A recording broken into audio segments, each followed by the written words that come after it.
En 1812, los legendarios hermanos Grimm incluyeron en su primera recopilación de cuentos, traducido del alemán, cuentos infantiles y domésticos, una historia sumamente particular, que tratándose de ellos ya es bastante decir. Se titulaba La muerte madrina, o El padrino muerto. El cuento pertenece al mítico catálogo ATU, un método de categorización de historias populares alemanas o no, que organiza los cuentos o dichos más antiguos de la humanidad. El índice ATU fue propuesto y elaborado por eruditos folcloristas determinados a preservar y catalogar las historias más populares y comunes transmitidas de generación en generación. La muerte madrina narra la historia de un hombre que, agobiado por el nacimiento de su 13º hijo y su incapacidad para mantenerlos a todos, sale a la calle a buscar quien apadrine su retoño y le dé una buena vida.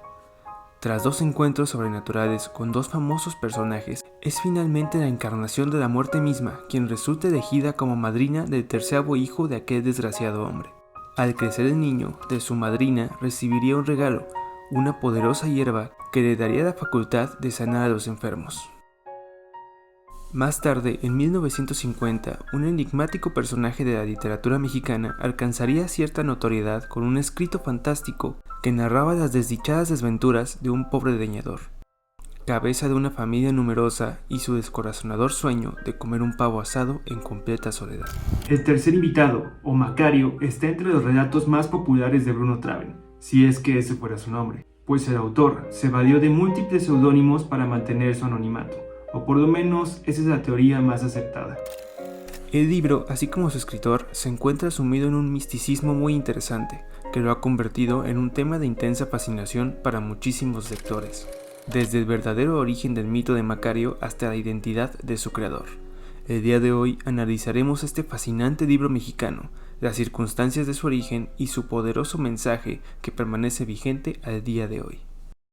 Si quieren ganar lugares, pa' que Macario los cure, pa' que Macario a muchos ricos, pero cuando Dios no quiere.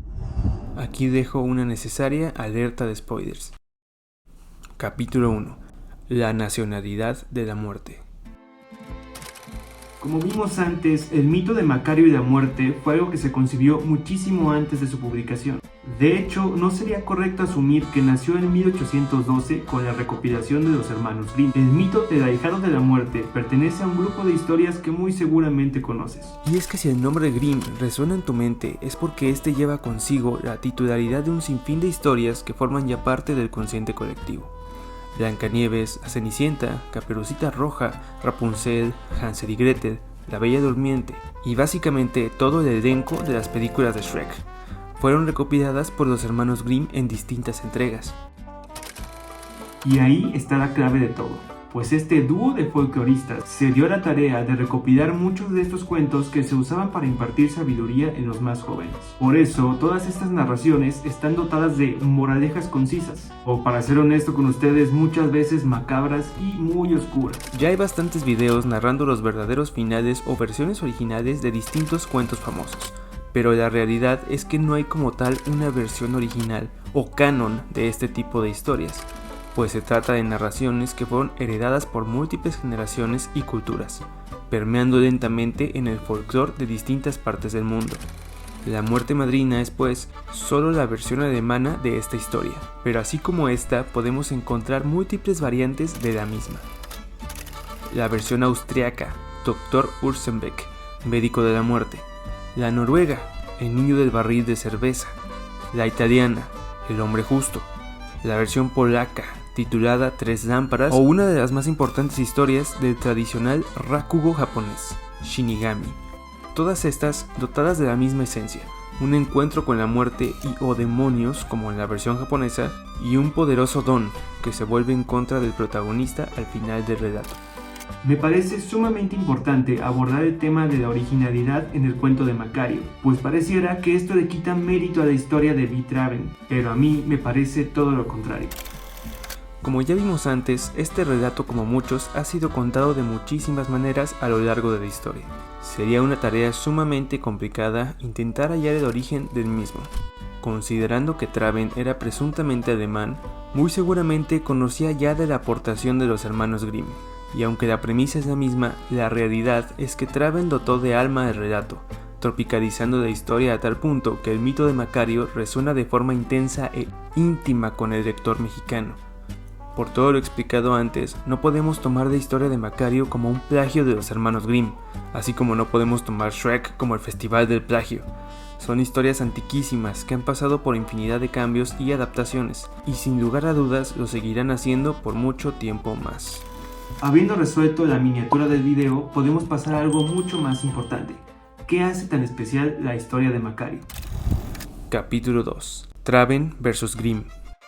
Tomaremos en posa el video la versión de los hermanos Grimm como la contraparte a comparar, por ser la más popular y englobar de forma más concisa la esencia de la historia. A simple vista pareciera que se trata de lo mismo, con mínimos cambios, como el hecho de que en una es un apadrinamiento por parte de la muerte, en lugar de una amistad, o las circunstancias en que muere el protagonista al final de la historia. Pero lo cierto es que la diferencia no solo radica en estos detalles, ni en la extensión de ambas historias. La visión de Traven difiere muchísimo, especialmente en la forma en que ambos abordan al personaje de la muerte. En el relato de los Grimm, la muerte promete al padre afligido fama y fortuna para su hijo, convirtiéndolo al crecer en un respetado médico gracias a la hierba que le proporciona. La única condición es respetar la decisión final de la muerte, siendo esta la que tiene la última palabra cuando se trata de salvar o no una vida. En un punto, el joven engaña a la muerte para beneficio personal, salvando a un rey y posteriormente a su hija, pues deseaba casarse con ella y heredar gran fortuna. Por este acto, la muerte decide castigarlo, acortando su vida y finalmente tomándola para sí. El joven de la historia recibe todo lo que pudiera desear y más, esto gracias a su padre, quien rechaza a Dios como padrino por considerarlo injusto y al diablo por considerarlo malvado. Es una historia sencilla que habla de lo único seguro que tenemos en esta vida, la muerte. Por otro lado, Traven se toma el tiempo de dar trasfondo y personalidad a su protagonista, dejando de lado el don recibido por heredad, cambiándolo por una amistad que nace de un acto de humildad. Macario es la cabeza de una familia mexicana, esto en tiempos de la monarquía española. Se trata de un viejo leñador que trabaja de sol a sol para ganar lo suficiente que sustente el alimento de su esposa y 11 hijos. Esto a base de frijoles, tortillas y té de limón. Traven enfatiza mucho en la precariedad en que vive Macario y su familia, tanto que en una parte se nos dice que a su esposa se le conoce como la mujer de los ojos tristes, pues es el semblante que ella tiene siempre que sale a comprar las cosas que necesita para alimentar a su familia. El hambre es algo que se menciona muchísimo en la historia, tanto que la manera en que Traven describe el matrimonio es decir que ambos están a punto de morir de inanición. Traven deja en claro que a pesar de todo esto, Macario no tiene mayores ambiciones, solo un deseo que ha ocupado su mente por más de 20 años, disfrutar el solo de un pavo asado. Este hecho ilustra muy bien lo que se vivía en esa época. De hecho, más adelante se nos explica que la esposa de Macario tuvo que trabajar 3 años seguidos para ahorrar suficiente y comprar el pavo para su esposo. Parece que Macario y su familia conviven diariamente con la muerte, pues el hambre intensa les mantiene al borde de la misma.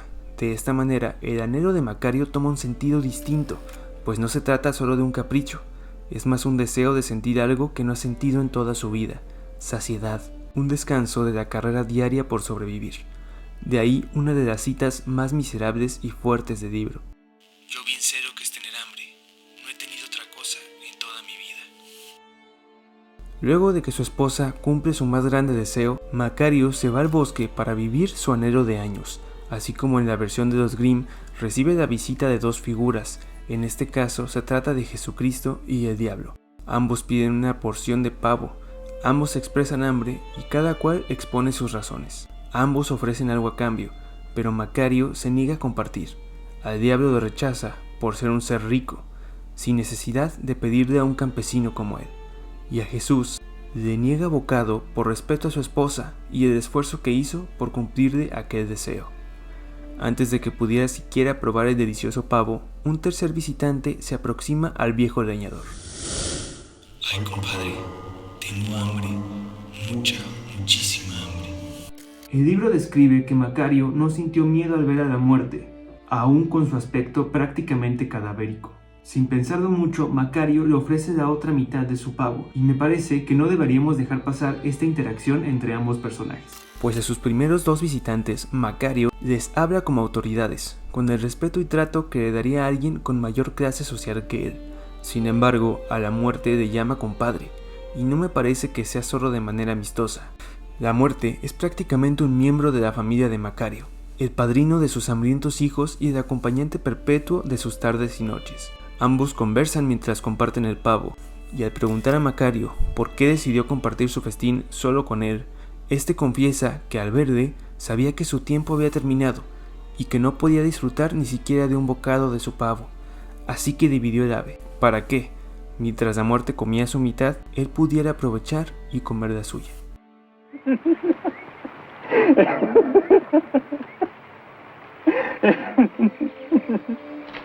La muerte queda fascinada con la astucia de Macario, tanto que promete regresar de ese pavo multiplicado 1.000.000 de veces. La muerte llena el guaje de Macario con agua que según él le hará el más respetado doctor, y deja claro que el don tiene un límite, y que su regalo está sujeto a su designio. Si la muerte se hallara a los pies del enfermo, éste podría usar su agua curativa. Si se hallase a la cabecera del enfermo, usarla sería solo un desperdicio, pues la muerte se lo llevaría sin miramientos. Macario no desea aceptar el don, pero la muerte insiste. Incluso es ella quien incita a Macario a sanar a cambio de algún dinero, advirtiendo que una vez que comience no podrá parar.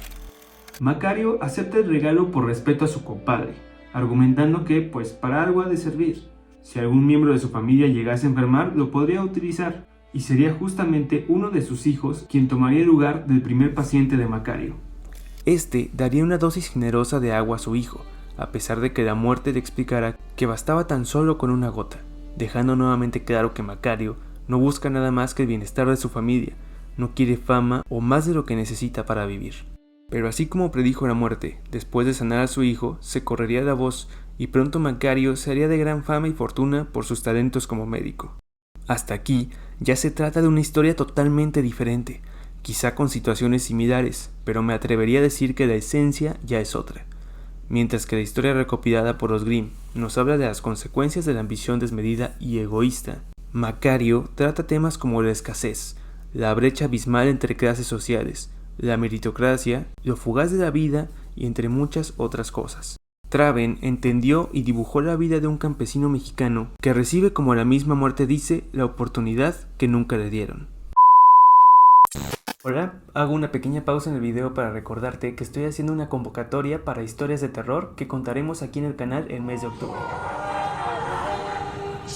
Todas las bases están en las redes sociales, pero lo más importante o lo que debes saber es que la historia debe ser un relato corto. Yo no le haré cambios a la historia, únicamente la voy a narrar y la voy a editar para presentarla en el canal el mes de octubre, aprovechando este espacio para que tú puedas compartir el talento que tienes para escribir. Recuerda, la historia tiene que ser de terror, tiene que ser un relato corto, no importa si es de aliens, de fantasmas, puede ser de lo que tú quieras, únicamente es un relato corto que podamos narrar aquí, que tenga una duración de unos 10 minutos a lo mucho. Puedes enviarla al correo electrónico que está en la descripción del canal, sino también me puedes escribir a Instagram si tienes alguna duda. Ya sin más por el momento, sigamos con el video. Capítulo 3. Lo único seguro de la vida. El final puede ser triste o no, depende de cómo lo veas tú. Después de varios años, Macario se retira, guardando lo último de su agua para alguna emergencia familiar, siendo solo 2 gotas lo que conserva celosamente en una botella de cristal. Similar al relato de la muerte madrina, Macario es citado por el rey para sanar a su primogénito. Pero, en lugar de tratar de como un médico reconocido, le amenaza con entregarlo a la Inquisición por cargos de brujería si no salva la vida de su único hijo. Cuando la muerte reclama la vida del príncipe, Macario trata de dialogar con ella y en un punto de desesperación intenta abordar su designio, pero en su intento por lograrlo pierde sus últimas 2 gotas de agua y así la posibilidad de salvar al príncipe. Macario se lamenta, pero no por el final de su vida, sino por las consecuencias que traería su muerte de la manera más terrible a manos de la Inquisición. Su esposa sería una miserable viuda, triste y repudiada por la iglesia, y sus hijos, ya todos adultos exitosos con carreras universitarias, serían manchados por la vergüenza de tener un padre excomulgado de su fe y tachado de vil nigromante. La muerte nuevamente difiriendo totalmente del relato de los Grimm, mira con pena y gran tristeza a Macario, pidiendo perdón por no poder hacer nada más por su amigo en esta situación. Una vez más, compadre, quiero agradecerte el medio pavo que tan generosamente me diste y que restableció mis perdidas fuerzas por otros 100 años de tediosa labor. Realmente el pavo estaba exquisito, si entiendes lo que significa esa palabra. He de decirte que no obstante mi agradecimiento, me es imposible ayudarte en este angustioso trance, porque ello está fuera de mi alcance. Pero lo que sí puedo hacer es salvarte de ser quemado vivo y públicamente difamado. Esto es lo que haré, en nombre de nuestra vieja amistad y de la honestidad con que has obrado siempre. Recibiste un regalo real y lo honraste con realeza. Has vivido pues como un hombre noble y bueno. Adiós, compadre. Macario volvió la vista hacia atrás, miró a su viejo convidado parado a su cabecera y con infinita gratitud cerró los ojos mientras una sonrisa de satisfacción aparecía en sus labios. El relato concluye con la esposa de Macario preocupada, porque ya hace bastante tiempo desde que su esposo se internó en el bosque a comer su pavo asado. Al cabo de un rato, junta a varios vecinos y salen a buscarlo. Le encuentra profundo en el bosque, sin vida, junto a la mitad de su pavo asado. La mujer, sollozando, advierte la sonrisa de felicidad en el rostro de su fallecido esposo y concluye: La muerte debió sorprenderle antes de que comiera la otra mitad. Al menos murió feliz. El final de la historia de Macario se presta a varias interpretaciones. Muchas veces se tilda a la muerte como cruel, pero me parece más profundo que eso. Ciertamente el tiempo de Macario llegó aquella tarde que iba a disfrutar de su pavo. La muerte le visitó, y como ella misma lo dice, su precisión es perfecta, no llega antes ni llega después. La vida de Macario fue su regalo, el regalo de experimentar, de sentir esa tan ansiada saciedad, y ciertamente fue muy recompensado. Macario es un relato lleno de mensajes de sabiduría, una lectura que, como las mejores, debe ser experimentada más de una vez. Retrata una relación extraña entre el mexicano y la muerte misma, no como una deidad o ídolo, más como una certeza que en lugar de temor provee gratitud y paz, pues hemos de descansar en algún momento, y mientras tanto no hay tiempo que perder. Bruno Traven, el autor, está rodeado de toda clase de mitos. Algunos creen que se trata de un nombre e historias falsos, que permitiría publicar de manera internacional a una o varias personas. Pero sea como sea, Traven nos regaló una historia hermosa, atemporal y profunda, que después de casi 90 años se mantiene vigente, tanto en lo bueno como en lo malo, pues a la par de todo lo bello que podemos encontrar leyéndola, también nos recuerda que la libertad solo la alcanzan unos pocos, que tienen acceso a una oportunidad única, y a la gran mayoría la muerte les sorprende antes de tan siquiera empezar a disfrutar de lo mínimo que esta vida tiene para ofrecerles. Es un tremendo mensaje social y funciona tristemente como una crítica temporal de la normalización de una vida conviviendo diariamente con la muerte, ya sea por problemas de inseguridad alimentaria o la ya mundialmente famosa violencia que se vive en todo el territorio mexicano. Macario nos entrega una fantasía idílica de aquel que ha llevado con virtud y esfuerzo el yugo que la vida deparó para sí, recibiendo como recompensa la visión de una vida con aquello a lo que jamás hubiera podido o querido imaginar. Sin embargo, como solo la muerte, no importa quién seas, cómo o en qué términos hayas conducido tu existencia. La certeza de su visita es irremediable, inmutable e inevitable, aún para el más astuto que intente ganar algo de tiempo con tal de probar, aunque sea un poco de aquello que ansió por toda su vida. Muchas gracias por ver el video. Así como te lo digo en todos, esta solo es una pequeña parte de todo lo que es la historia. Te invito a leer el relato, que es bastante corto y que muy seguramente te hablará algo distinto de lo que me habló a mí. Si el video te gustó, te pido que lo compartas, que me sigas en las redes para estar pendiente de todas las actualizaciones. No olvides que la convocatoria para los Weird Tales estará disponible hasta el mes de junio. Envía tu historia en cuanto antes, para que podamos editarla y prepararla para el mes de octubre. No olvides suscribirte y picar el botón de la campana, pues estaremos subiendo videos de manera más recurrente. Muchas gracias por quedarte hasta el final. Bye.